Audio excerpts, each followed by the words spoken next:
Hello, my name is Alan and I'll be showing you guys how to use your PlayStation 3 controller with your own computer. I had a previous video on how to do this, but with a different program called Motion Enjoy. The only problem that I had was because you always had to be connected to the internet, which is a problem, and sometimes the interface was buggy. But for this tutorial, I would like to give thanks to these two YouTubers. I will provide their links in the description below so you can check out their own videos. Okay, so what's required for this video is for you to know what bit your computer is, your architecture. Make sure you know it's a 32-bit or 64-bit by going to your start menu, right-clicking on computer and clicking properties to learn what that is. The next step is that you need to download two different files. One will be the program and the second part will be the drivers. Lastly, you will need a PlayStation controller.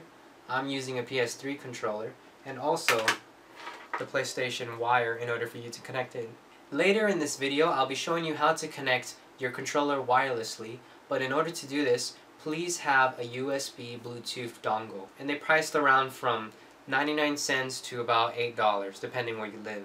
And please remember, when you buy this, make sure it is version 3.0 or higher in order for you to use your PlayStation controller wirelessly. So, let's begin. Alright, the files I provided down in the description to download should be on your desktop. I have the program and I also have the drivers. You will need WinRAR in order to extract this. Go to www.rarlab.com and install that program in order for you to extract this. So, right click on the program, which is Better DS3, and click on Extract here. The same goes for the drivers. Right click and extract here. You should get two icons. One is the program and the other is the folder of drivers. Now the next step is to have your PlayStation controller plugged into your computer. Once you have it plugged, your computer should detect it as a USB input device. The next step is to go to your start menu and go to Devices and Printers. Now when you're here, you should notice an icon with the title PlayStation Controller. I have a PS3 controller. The next step is to double click on it, go to the Hardware tab, and under USB input device, you double click there. Then you click on the driver tab, and then you go to update driver. At this part, click on browse my computer for driver software, and then click on browse. Now if you extracted the drivers onto your desktop and this small window appears, just scroll all the way to the bottom and then choose the PlayStation driver for your computer. Mine's is 64-bit and I'm going to click OK, and then click on next. At this point, it should tell you that it's installing the driver software. After it's done installing your driver, click on Close, Close, and Close. Okay, once you have the drivers installed, go ahead and open up the program. Now, I would suggest to uncheck mark this box so you don't have this window appearing all the time when you open up the program. Click on Run. When you open up the program, it should already pop up. Now, when you plug in your PlayStation controller, it should tell you your battery state, but it'll keep loading like this because it's charging. For the settings, you can play around with it. You can do it start minimize or minimize the tray. For me, the tray is at the bottom right of your screen, so you can always put it there. If you're going to be playing FPS games, let's say like Battlefield, what is suggested is to go to the new drop-down box and then go to X input. If you have a PlayStation controller, you have to use the Xbox controls. So that's the only thing that works. I don't know why, but it does work. Now go to X input. This should pop up. You know, you have to mess around with the settings, but no, you don't really have to. All you have to do is click on Autofill Xbox 360 and it should set it automatically. By the way, if you're having a problem where you can't go to save profile, just maximize this. You should get the full screen. There are a bunch of settings you can play around with, but I suggest not to, coming to the Xbox default controls. But the status I would like to put for the LED, which is the light in front, I would go to custom and set this to number 1. And a profile name, just give it a name. I'm going to put standard, or okay, how about default? Default Xbox controls for PlayStation, or I don't know. I'm just going to put default Xbox controls. That sounds better. You can click on test to test the vibration, and you should feel your controller vibrating. That should be about it. And then just click on Save Profile, and then go to Select Profile, and you should see your own default Xbox controls, and click on Apply. Now this is how you use it. All you have to do is start up your PC game and it should work automatically. Now when it comes to certain old games or certain PC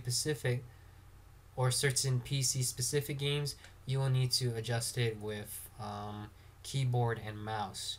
This is really complicated. You're gonna have to work your way through it, and you know, like triangle, you mess around with it.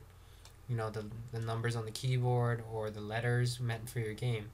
And when you're done doing that for computer games, certain ones like I just said, most of the time this works with FPS games, but when it comes to PC specific, you're gonna have to play around with it. And leave the controller template alone. Yeah, you must give it a name, PC controls, and you know, you click save profile once you're done configuring it. I will not be making one because I already have one, but that's for PC games. Now if you're going to do the Bluetooth, which is wireless for your controller, all you need to do is plug in your USB dongle, which is the Bluetooth device, and it should be quite easy.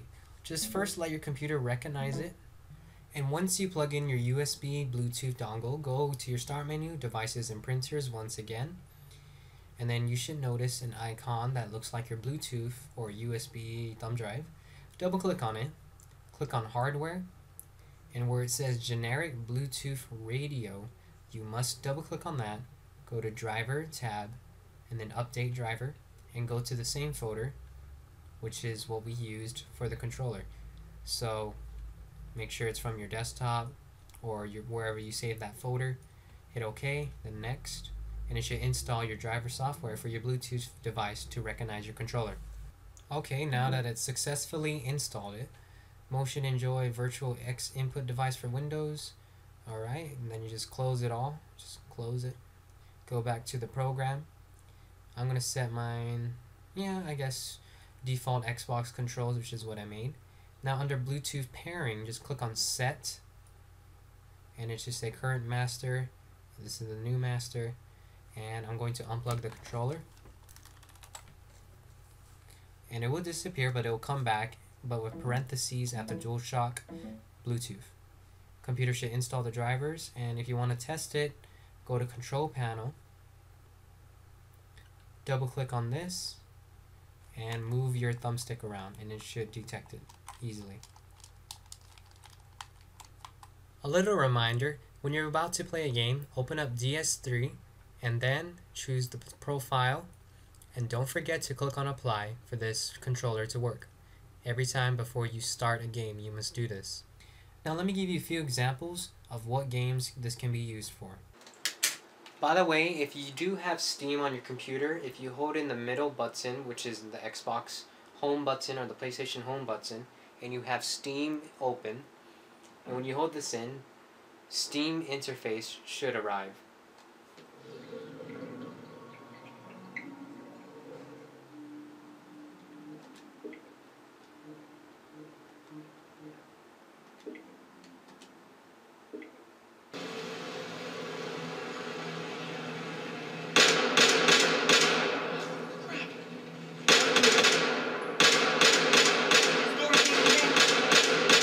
Also, when you're in a game, just like when you're on a console, if you press the home button for the PlayStation controller or the Xbox controller, it will bring up a menu like you see on consoles. As you can see, I can check out who's online. Now when you press the home button in R2, it will take a screenshot, which you're capable of. Quite neat. And that's what you can do also with Steam. I would advise you can use Steam if you're using a controller, and it can exit the game just like that and bring you back to the interface. Quite convenient. And I can always check on my pictures. Just like that. Well, thank you for watching. Please subscribe and stay tuned for more tutorials. If you do have any more requests, I'll be happy to do a tutorial if I'm capable of doing it. Thank you for watching. God bless.